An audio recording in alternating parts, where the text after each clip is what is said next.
বন্যার্থ মানুষদের পুনর্বাসন ও আর্থিক সহযোগিতা বক্স। ফেনীতে অনেক বোট ঢুকে গেছে, সো আমরা ট্রাই করব চট্টগ্রামের দিকে। এখন পরিস্থিতি বাজে, চট্টগ্রামের দিকে যাওয়ার ট্রাই আমরা কাজ করব। করছি শুধু আমাদের ফান্ড কালেকশন না, আমাদের এখন জামা কাপড়, শুকনা খাবার, এ ধরনের আরো বাংলার ছাত্র সমাজ যেরকম একটি সরকারের পদত্যাগ করাতে পারে, ঠিক তেমনই বন্যার্থ মানুষের পাশে দাঁড়াতে পারে। তো আজকে আমি চলে এসেছিলাম দক্ষিণ বনশ্রীতে, যেখানে আমি এসে দেখলাম কিছু ছাত্র ভাইরা এই ধরনের একটি বক্স নিয়ে ঘুরছে। আপনারা যদি বক্সটা লক্ষ্য করেন দেখতে পাবেন কি লেখা আছে, বন্যার্থ মানুষদের পুনর্বাসন ও আর্থিক সহযোগিতা বক্স। এই বক্সটি দেখার পরে আমার কাছে মনে হলো যে ছাত্ররা আসলে কাজ করছে। চলুন ছাত্রদের সাথে একটু কথা বলি যে ছাত্ররা আসলে কি করছে। আপনার নামটা কি? আমার নাম নাসিমুল হক নাইম। আচ্ছা আচ্ছা, আপু আপনার নামটা কি? তাকি আসাদ। আচ্ছা, আরো কি আছে এখানে প্রত্যেক? আরো অনেকেই আছে এখানে, আমাদের হচ্ছে ফ্রেন্ড সার্কেল আছে, ছোট ভাইরা আছে, অনেক আছে। বন্যার্থ মানুষের পাশে দাঁড়ানোর বিষয়টা, এটা আসলে তোমরা কিভাবে নিচ্ছ? আমরা প্রথমে আসলে সাধারণ শিক্ষার্থীরা নেমেছি, এখন আমাদের আশেপাশ থেকে যেখান থেকে আসলে ফান্ড উঠছে, এখন সাধারণ মানুষ এখানে অ্যামাউন্টটা যেটাই হোক 5-10 বা এরকম, প্রথমে ছিল যে আমরা শুধু ফান্ড কালেকশন করব।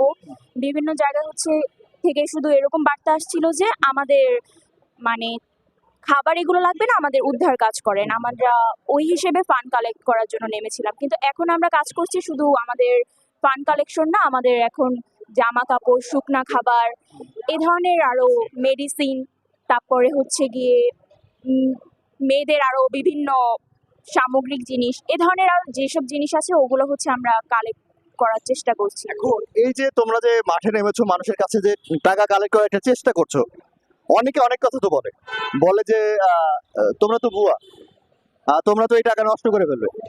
এখন এই বিষয়টা তোমরা কিভাবে হজম করো? আচ্ছা, টাকা উঠানোর যে বিষয়টা, টাকার উঠানোর প্রায়োরিটিটা আমাদের সবার নিচে রাখছি।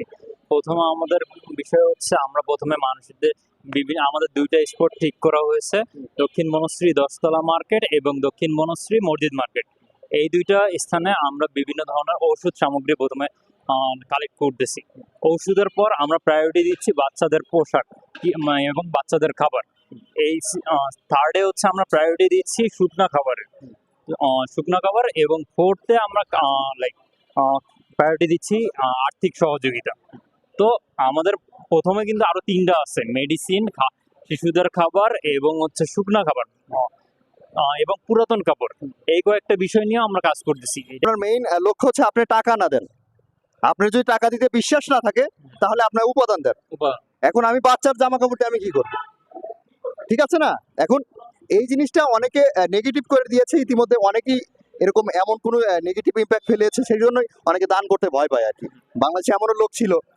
তো সেই হিসাবে ছাত্রদের যে উদ্যোগটা, এটা খুবই প্রশংসনীয় একটা উদ্যোগ। তো প্রত্যেকের কাছে এটি বলার, এই ভিডিওটি থ্রুর মাধ্যমে আর কি কোনো কথা বলতে চান আপনারা? ছাত্রদেরকে কি আহ্বান করতে চান এরকম কিছু?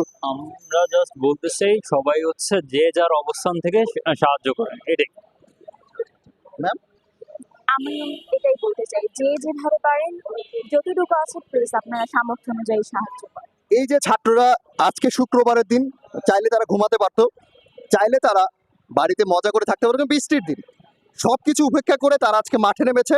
প্রত্যেককে এই আহ্বান করছি যে আপনারা যে যেখান থেকে পারেন না কেন, যতটুকু পারেন, আপনার যদি মনে একটু মায়া মমতা থাকে তাহলে কিন্তু বন্যার্থ মানুষের একটু হেল্প করতে পারেন। আপনার কি দেখে মনে হয় না একজন বাবা যখন তার কাঁধেতে বাচ্চাকে নিয়ে যাচ্ছে, তার সারা জীবনের উপার্জন, বাড়ি ঘর যেভাবে সাজিয়েছে, সেই বাড়ি সবকিছু ফেলে দিয়ে চলে আসছে, তাদের জন্য তাদের পাশে আপনার দাঁড়ানো উচিত না? এবং আমি একটা কথা বলতে চাই, তোমরা তো বিভিন্ন ধরনের জিনিস কালেক্ট করছো, কিন্তু আমার কাছে আমি একটা তথ্য পেলাম যে অনেকে বলছে যে আমার খাবার টাবারের দরকার নেই, আমি খাবার ছাড়া 2 দিন থাকতে পারবো, কিন্তু আমি পানির তলে গিয়ে শ্বাস নিয়ে আমি 2 মিনিটের বেশি বাঁচতে পারবো না। তো এই বিষয়ে আসলে তোমাদের নৌকার ব্যবস্থা করা উচিত হবে না? টাকা কালেক্ট করে টাকা কালেক্ট করে হচ্ছে আমরা নৌকার ব্যবস্থা করতেছি। আর এখন যে হচ্ছে বিভিন্ন সোর্স থেকে ইনফরমেশন আসতেছে যে ফেনীতে অনেক বোট ঢুকে গেছে, সো আমরা ট্রাই করব চট্টগ্রামের দিকে, এখন পরিস্থিতি বাজে, চট্টগ্রামের দিকে যাওয়ার ট্রাই করব। তো এখন দেখা যায়, বাকিটা সম্পূর্ণ আল্লাহর ইচ্ছা। খুবই চমৎকার।